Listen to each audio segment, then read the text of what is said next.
Stop questioning your sanity, the exhaustion that hollows you out, the thoughts that feel like they're not your own, the chilling sense of a presence in an empty room. Peekaboo. This is not a mental illness.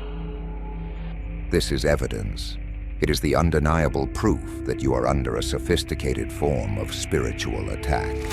You are not breaking down. You are being broken into. And tonight, you learn how to not only eject the intruder, but become the sovereign ruler of your own consciousness forever. There exists a war that predates history, a conflict written in the subtle architecture of consciousness itself. This is not a war of flesh and blood, but a celestial battle for the throne of your awareness. You have felt its echoes in the hollowed-out chambers of your soul. That creeping sense of being watched from beyond the veil, the phantom footsteps of something ancient and hungry pacing the perimeter of your psyche. The spiritual stalker is no mere metaphor. It is the primordial predator of human consciousness, an entity that has evolved alongside our awareness since the first human soul looked into the darkness and felt something look back. You are not imagining this battle. You are sensing the oldest war in creation, the war between sovereignty and submission, between your divine spark and the cosmic shadows that seek to extinguish it. From the desert mystics who fought the jinn to the Siberian shamans who battled the Erlik, every tradition knows this enemy. The Kabbalists mapped its pathways through the Tree of Death. The Tibetan masters charted its movements through the Bardo states. Carl Jung discovered its footprints in the collective unconscious. You are facing what the Gnostic texts called the Archons, the rulers of this false realm who feed on human fear. Your struggle is ancient, sacred, and ultimately initiatory. To understand this enemy is to understand the very nature of spiritual predation. The stalker operates according to cosmic laws of energetic thermodynamics. It cannot create light, so it must steal it. It follows patterns as old as consciousness itself. Sign 1, the Siphon, cosmic parasitism.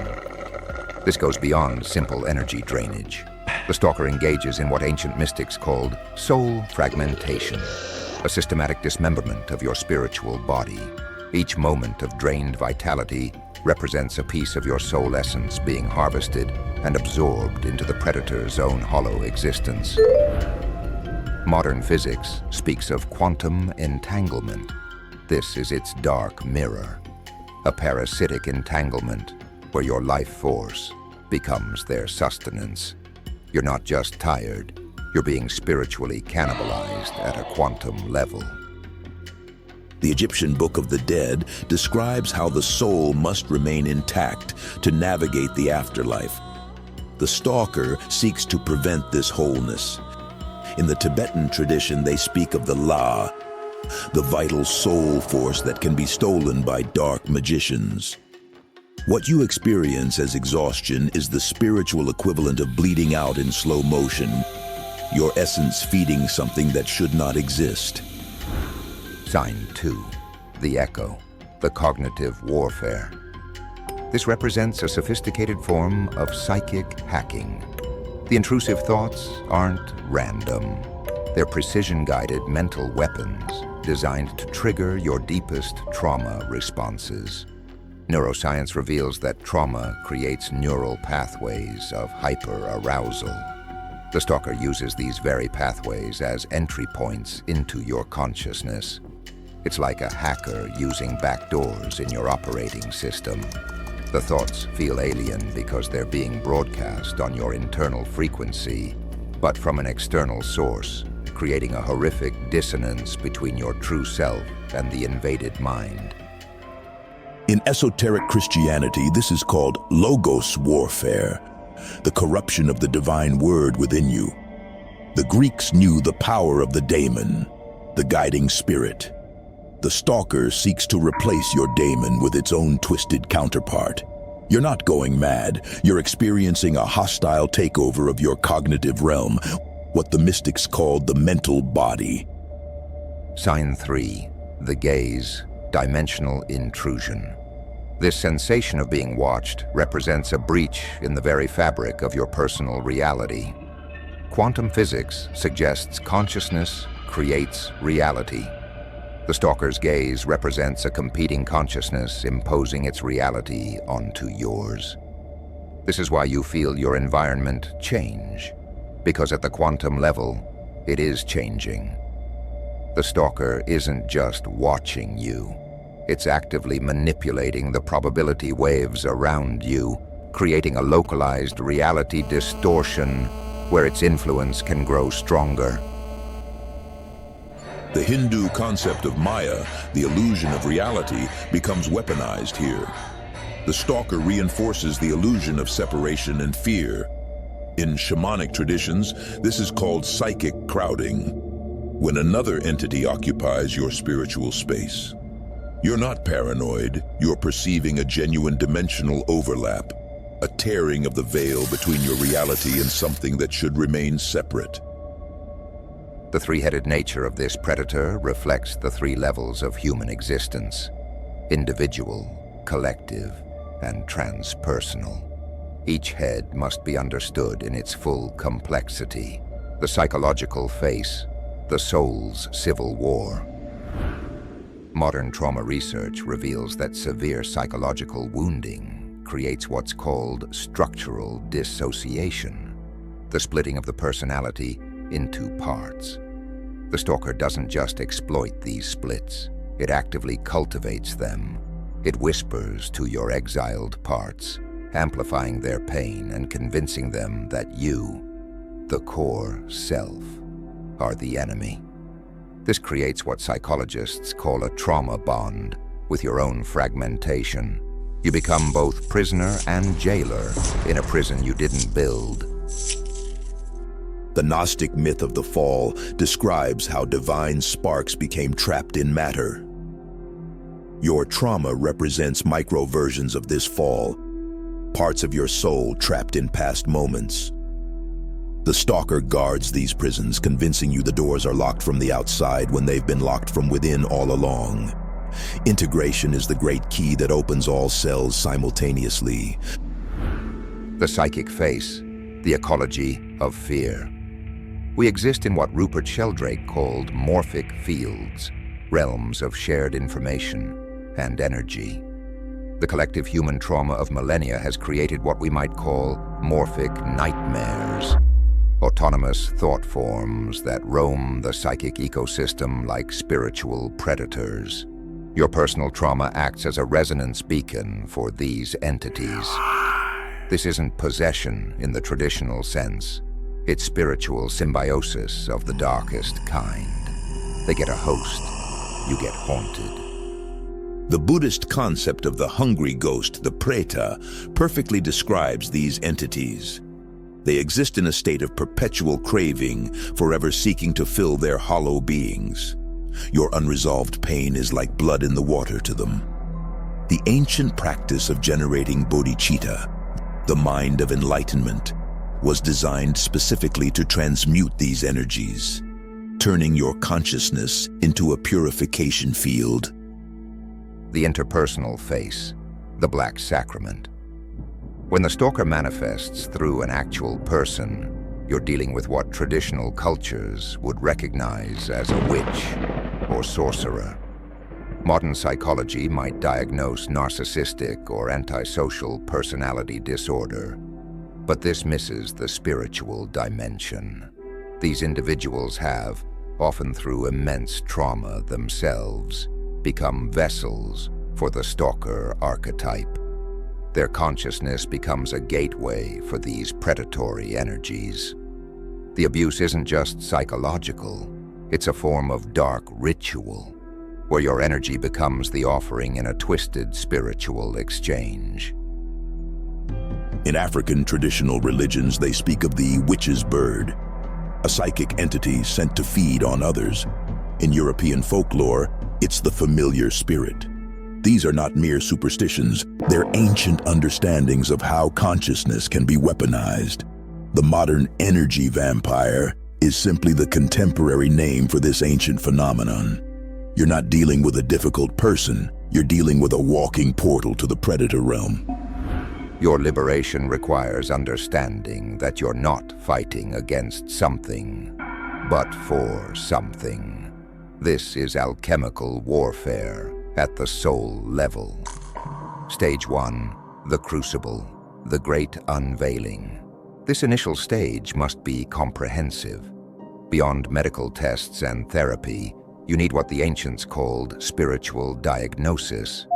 This means learning to sense energy directly, to feel the subtle intrusions, to identify the specific flavor of the attack. You must become an expert on your own being, mapping not just your psychology, but your spiritual anatomy, your chakras, your aura, your energy channels. Knowledge is sovereignty when it comes to spiritual warfare. The Egyptian initiates spent years learning to perceive the subtle bodies. The yogis mastered prana visualization. You must develop what the mystics called the inner eye, the ability to see the spiritual forces affecting you. This isn't mystical fantasy, it's developing your innate human capacity to perceive beyond the physical. Your sensitivity isn't a curse, it's your greatest weapon in this war. Stage 2, the Conjunction, Sacred Reunification. This stage involves what shamans call soul retrieval, actively journeying into your inner landscape to recover the fragmented parts of yourself held captive by trauma and the stalker's influence.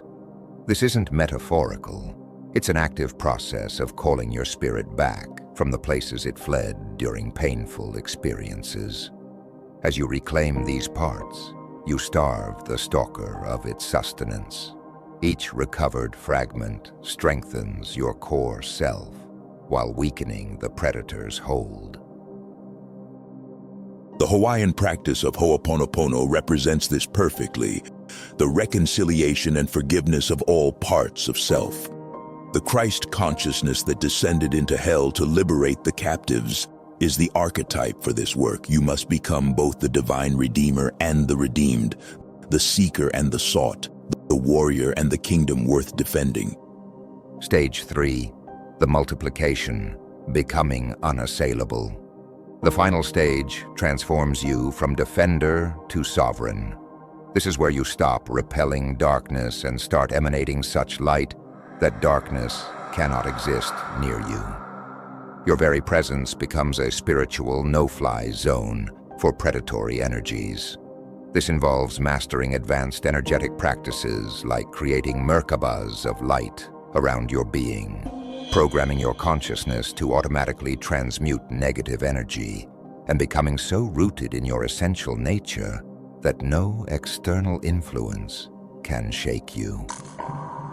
The Buddhist concept of the Vajra body, the diamond soul, describes this final stage.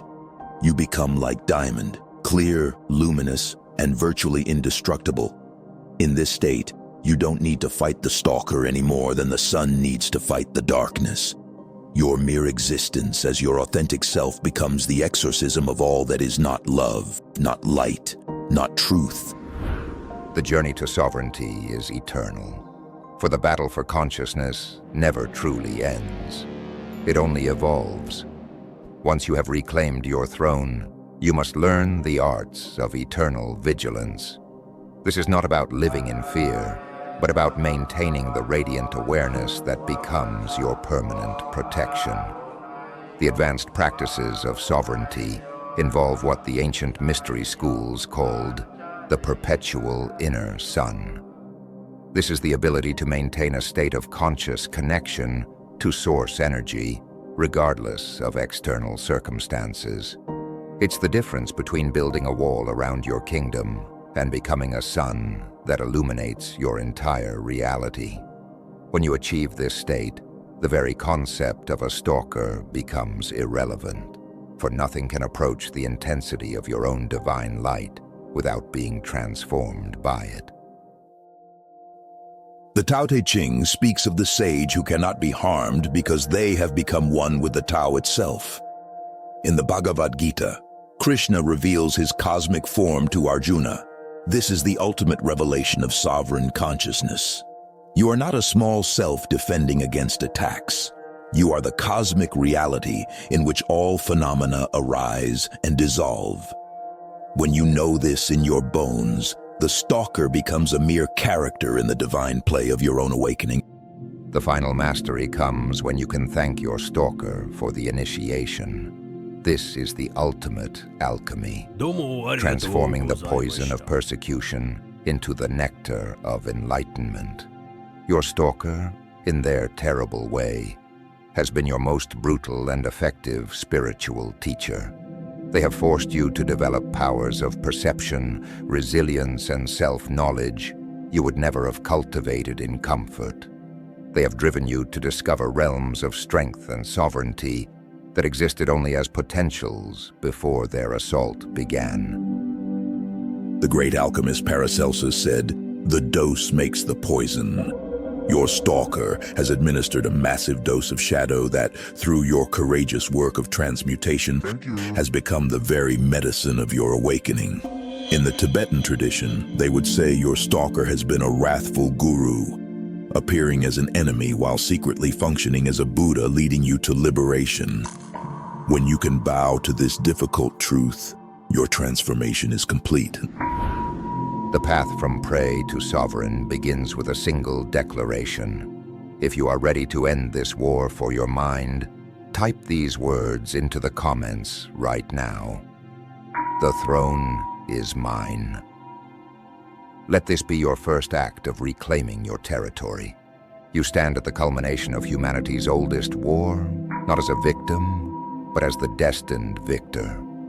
The spiritual stalker, in its terrifying majesty, has been your unwilling initiator into realms of power you never imagined possible.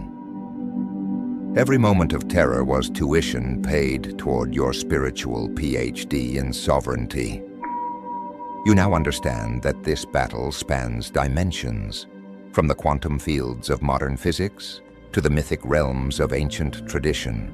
You are the living bridge between these worlds, the conscious node, where science and spirituality merge into something new. The embodied sovereign, the awakened human who commands both matter and spirit with equal mastery. The prophecies of every age spoke of this time, when the sleeping giants of humanity would awaken to their true nature. You are that awakening. The stalker was never your enemy. It was the refiner's fire, the dark mother that forced your evolution. Honor it, even as you transcend it. For through its terrible grace, you have remembered you are not humans seeking spiritual experience. You are spiritual beings mastering the human experience. Now, take the next step in your initiation. Subscribe and turn on notifications. In the very next video, I will not just teach you, I will guide you through the first forbidden protocol, a shielding technique so immediate and powerful, it can begin to reverse the drain you felt for years in under 60 seconds. This is not just another video, this is your first tactical briefing. Your Legion of the Unbreakable is forming now. Stay lit.